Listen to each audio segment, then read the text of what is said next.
全つけてなかった。ついてるね。原因。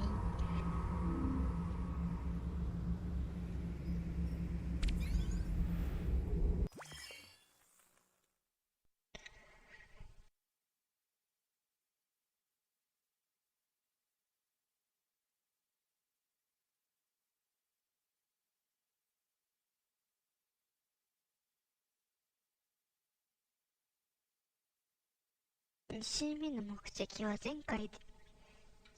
の回の週でできなかったことをやること。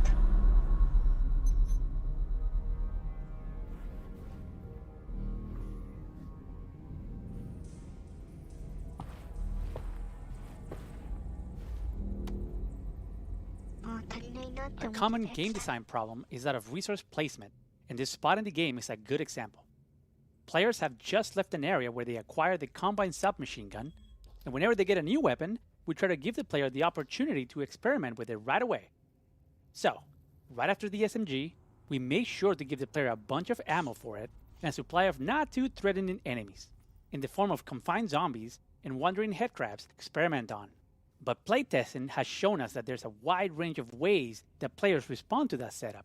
Some shoot a headcrab or two and move on, but some players take their time exploring the weapon, even using up all the ammunition we gave them.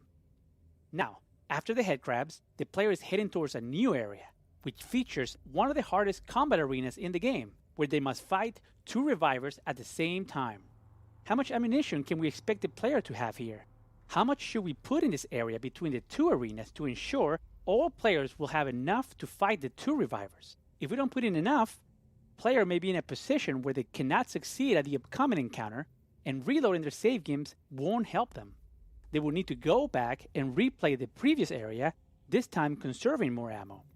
That's not something we want to happen, nor is it something that we can expect all players to realize. Instead, many will repeatedly try and fail to be the 2 revivers. So, at its core, the problem with resource placement is that the dynamic range of resources carried by players can be significant, and it gets even wider as the game progresses. In Half-Life Alyx, we would see some players end the game with barely any ammunition, while other players had over 1,000 unused rounds.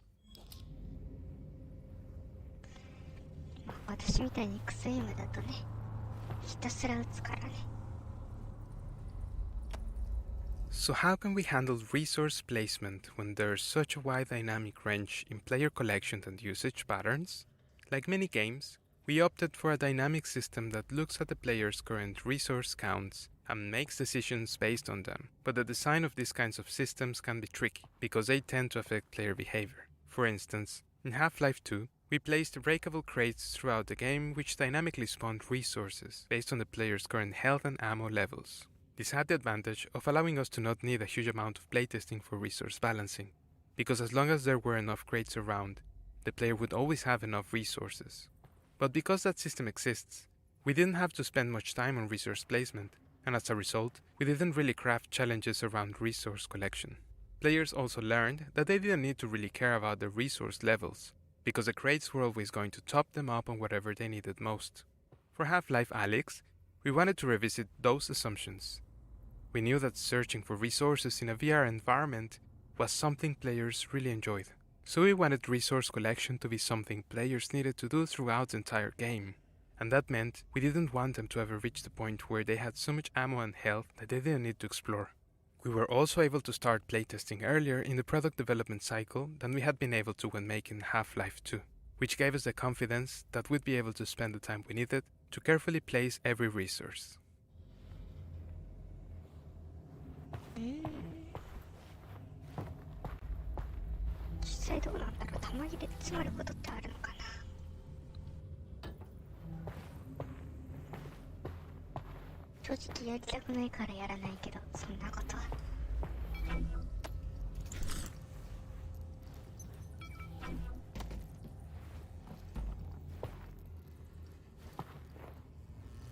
Those combine shield doors are effective splitting him.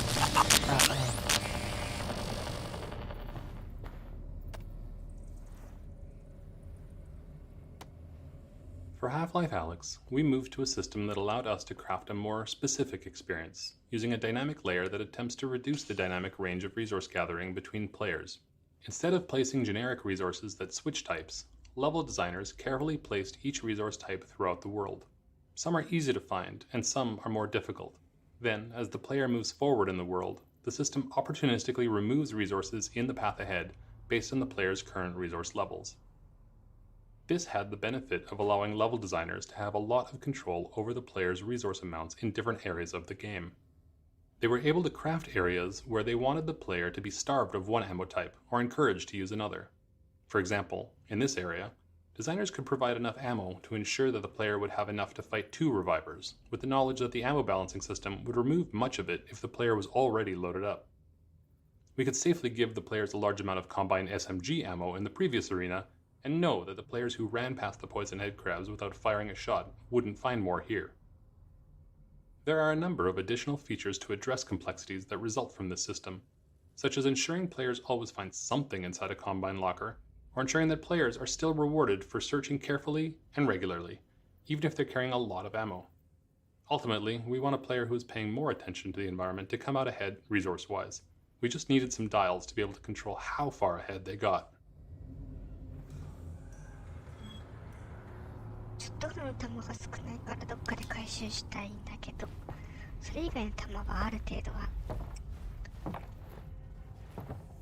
あるんじゃよね。何これ、9の弾か。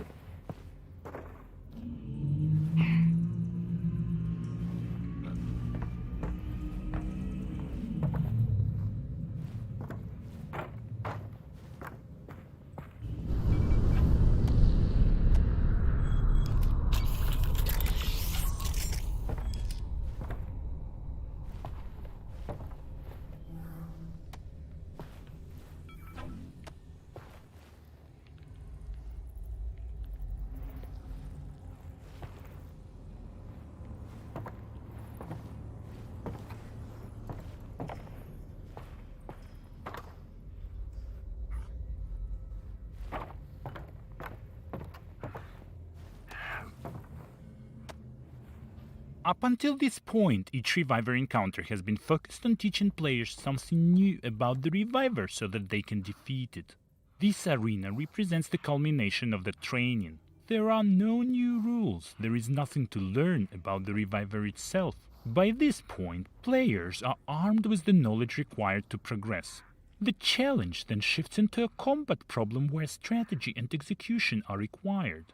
Players have to juggle and prioritize multiple targets, utilize all of their weapons, and manage a constrained supply of ammunition in order to prevail and make their way back out to the exterior of the hotel so they can deactivate the combined substation.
発を与えておけばよかったか。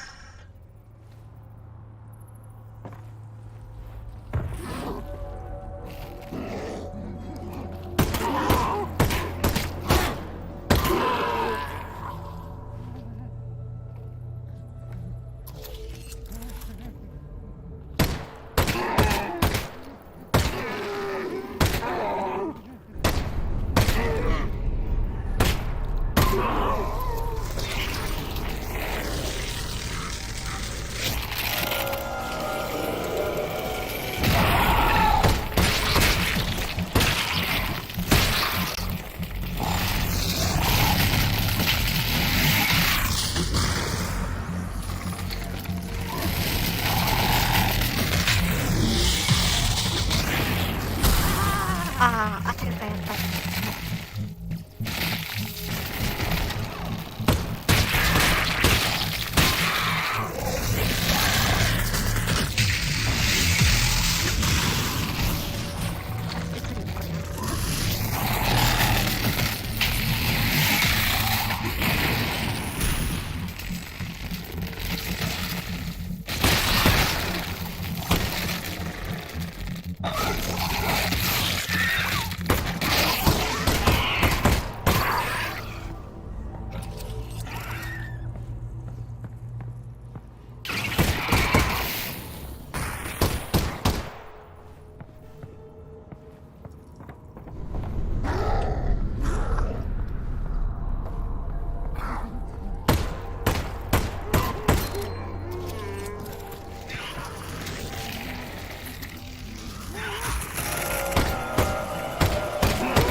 殺さない方がいいのかな。すごい。どっちの方がいいのかな。あっ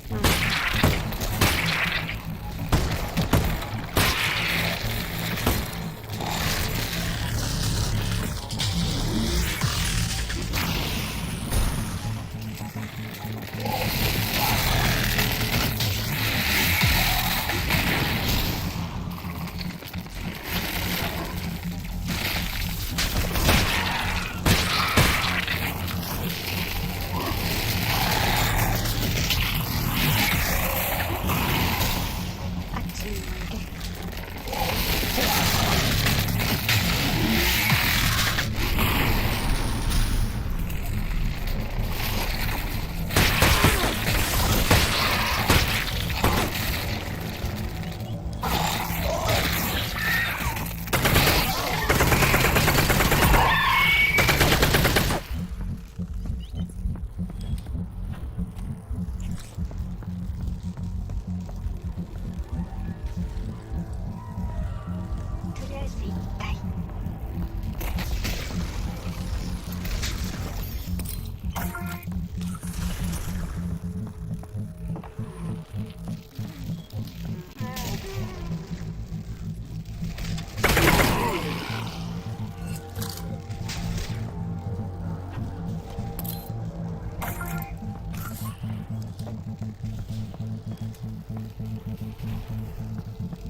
right though, right?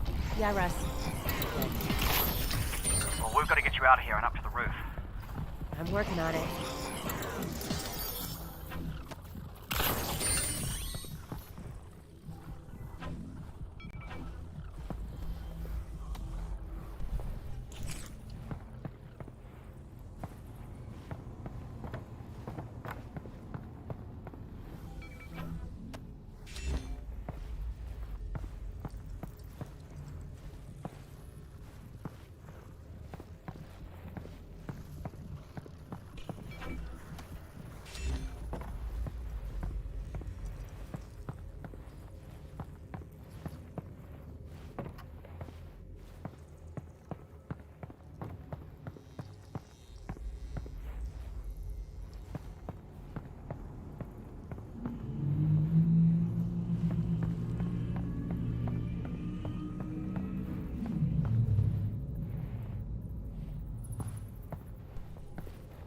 ないかな。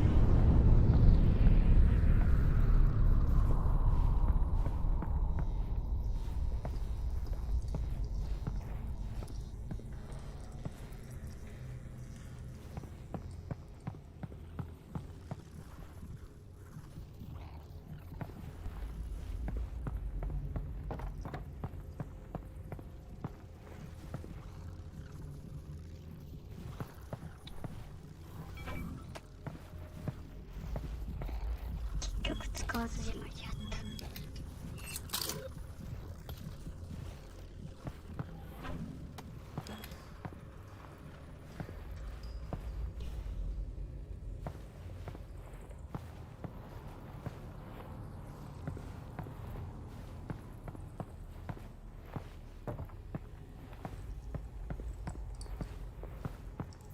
もう一個ぐらいなかったっけ。見落とし見忘れます。もう大丈夫。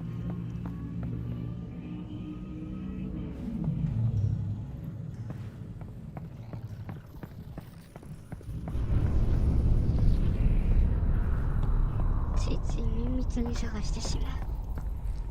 あったあった。こいつだ。ここはまだちゃんと調べてなかったけど、すごい死に方してるなお前。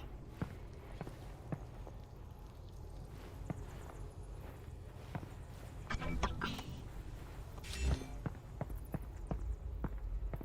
こんなもんかな。じゃあ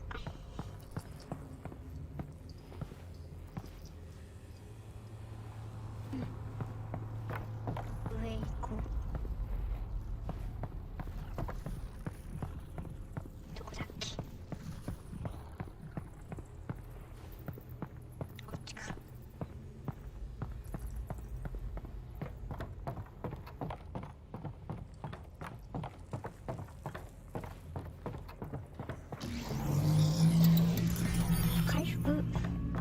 回復ありません。ちょっとご了承がしすぎた。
All right.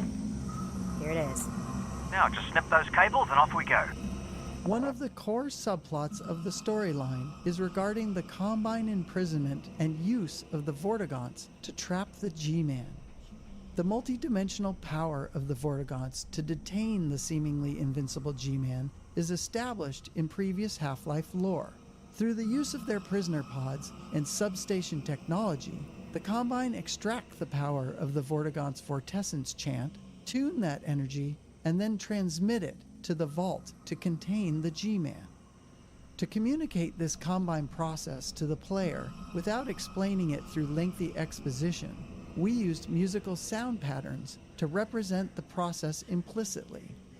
If you stand near the pods holding the Vortigaunts, you can hear them groaning their chant in a slow but semi-musical pattern.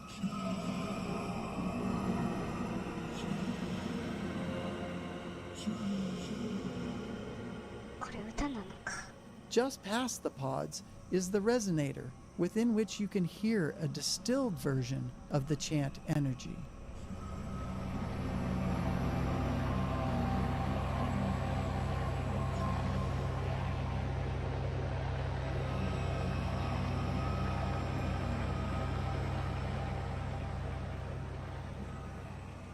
Finally, the cables are activated with the concentrated Vortigaunt energy, which is harmonized in varying patterns and intermittently transmitted to the vault once the energy is sufficiently tuned.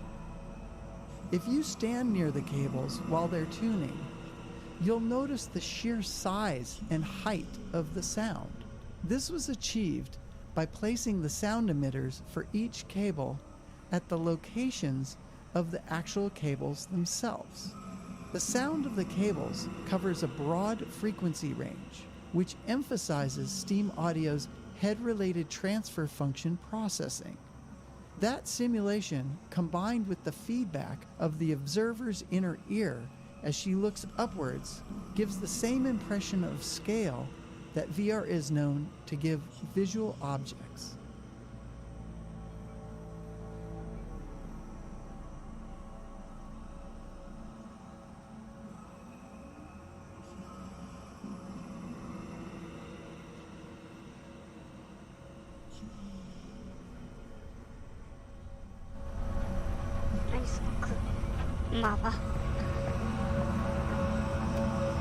Character performance within a VR game has a unique set of opportunities and challenges.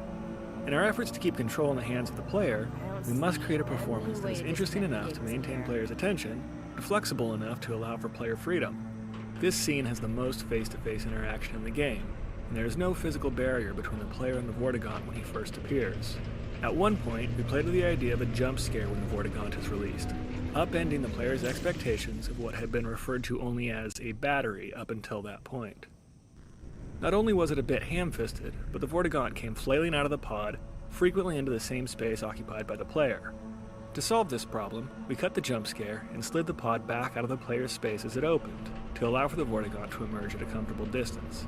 We faced a similar challenge when determining how to get both the player and Vortigaunt to their next locations without intersecting.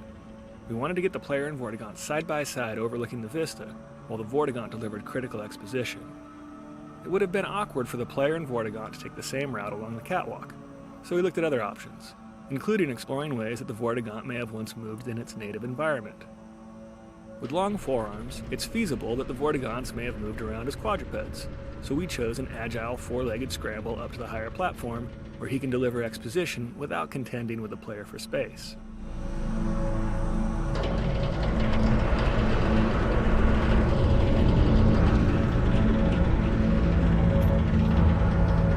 This isn't going to be as easy as it looks from the ground.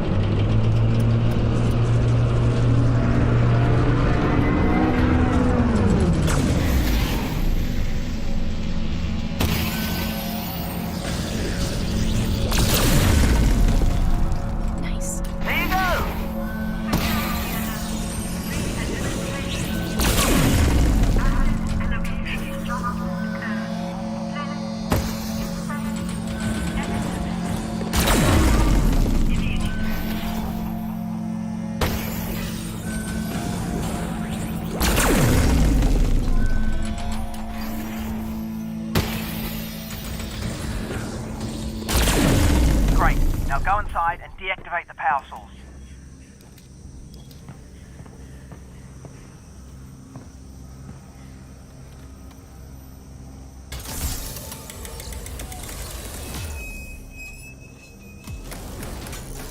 Good grief, it's a Vortigaunt.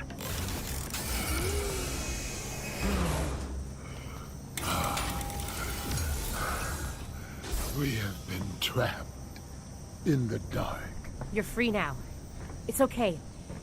Your friend sent me. The Alex Vance.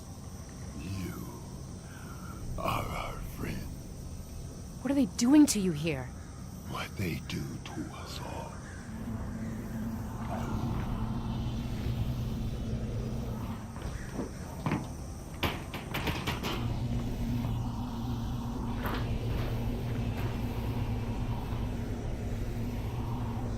The Combine drained from us the power they use to protect their weapon. There. We are ripped from ourselves. We have to stop them from killing your The friends. Vortigaunt will extract ourselves and exact our own vengeance. You must go to the weapon. Well, I can't get into the vault if the substations are still online. Do not worry, Alex Vance. They will not be. We will not allow it. I will clear the path.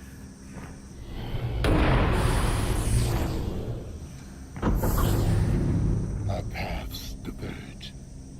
But remember, there is no distance between us.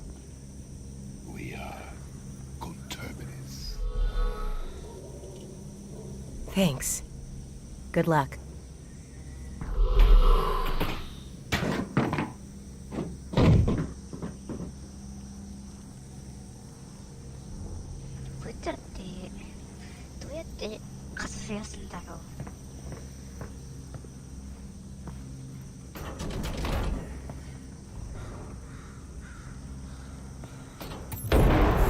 We're putting a lot of trust in that Vortigaunt to shut down all the substations. I trust him. Yes, me too. Because if he doesn't, well, that vault isn't going anywhere, and we'll be standing there with no vault to break into, surrounded by Combine. Russ, trusting him is our only plan here. He'll do this. We can do this. Yes, you're right. He'll be fine. We're all going to be fine.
think, Russ? Guess we better cooperate. Yeah, sounds like she means business. We had a good run. Cooperate.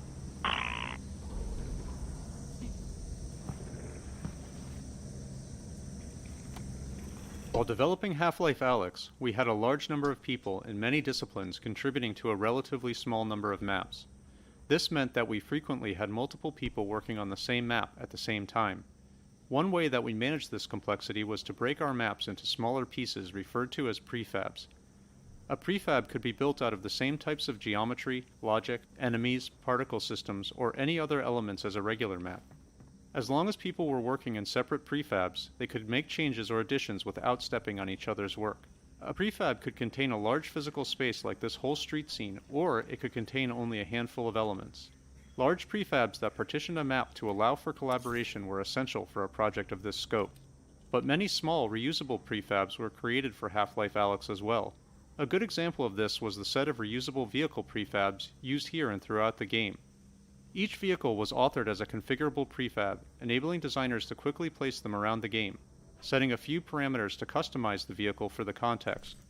Parameters include things like the vehicle's paint color, the amount of pre-existing damage, whether the doors were open or simply missing, and the type of ammunition or other resources the vehicle might contain. This sped up our workflow and also meant that updates to a prefab were automatically propagated out to all of the maps that used it. 聞くなんかの話ですか。それならわかりますが。